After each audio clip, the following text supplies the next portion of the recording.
Alright guys, welcome back.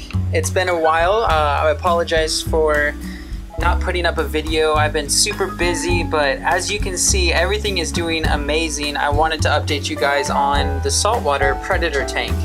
And this Predator tank it's kind of taken a shape of its own. I love how I'm letting some of the algae grow because there's no corals in this tank, but I just really want it to be natural, and there's nothing wrong with algae. It's actually a great filtration for the tank.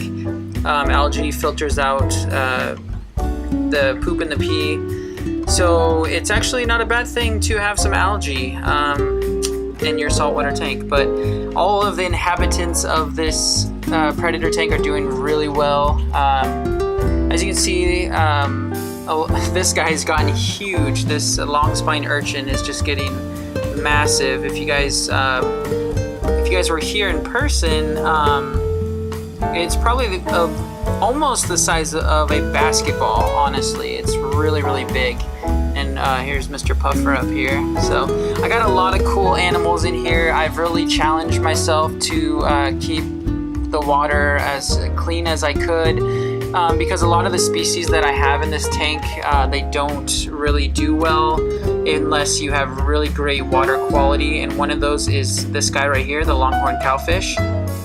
He is really prone to ick, and so I do have a big UV sterilizer on this tank, as you can see right here. I run that. And another guy that really, unless you really know what you're doing, this guy doesn't do so hot because he requires a lot of nutrients and really good water quality as well, but he's doing great. Everybody thinks I'm about to feed them. He's going up to the top waiting for me, but yeah, everybody's doing good. I love the look of this. It's really natural in here, and like I said earlier, the algae just helps lower nitrates because it's natural, a natural filter. So I kind of like the look of it too. The Scopus tank is doing really well. And I got a couple other guys in here. I do have, this is an undulated trigger. It's really pretty.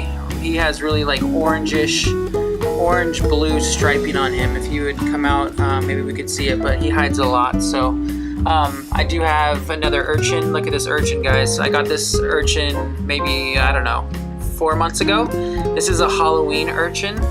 It's super beautiful. Look at the white on this guy. It's just so amazing. I love urchins. As you guys know, I've done species spotlights, I believe, on them. I'm not sure. I think I have. But this is a Halloween urchin, and I love it. The starfish is doing good back there. That's a chocolate chip. He just hangs around. Definitely not reef safe. That's why he's in the Predator tank. These guys will just mow over any corals that you have. The only other kind of animal that I have in here is right here. If you guys noticed earlier, what's that like green glowing thing?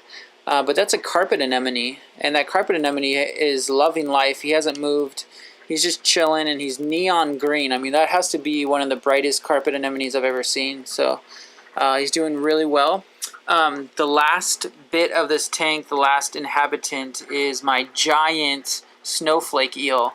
And I'm going to pause for a second, and then I'm going to try to feed the tank. Oh, and I also have a tomato clownfish, but he's just there because it was kind of overflow from my reef tank. But I'll try to feed the tank, and then hopefully I'll get Mr. Snowflake to come out. I'm serious, guys.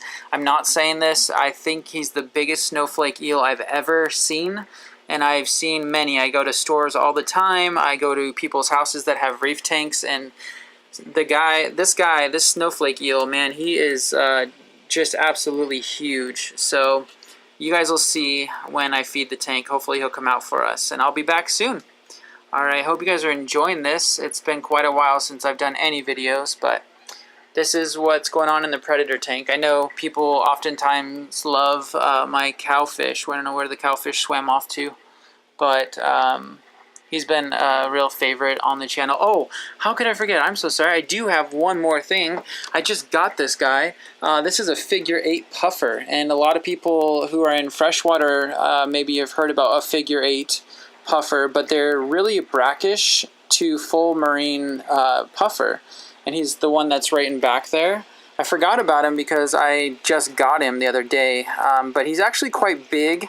I wanted the biggest one they had because you want to wait until they're closer to adulthood to put them into a full marine environment.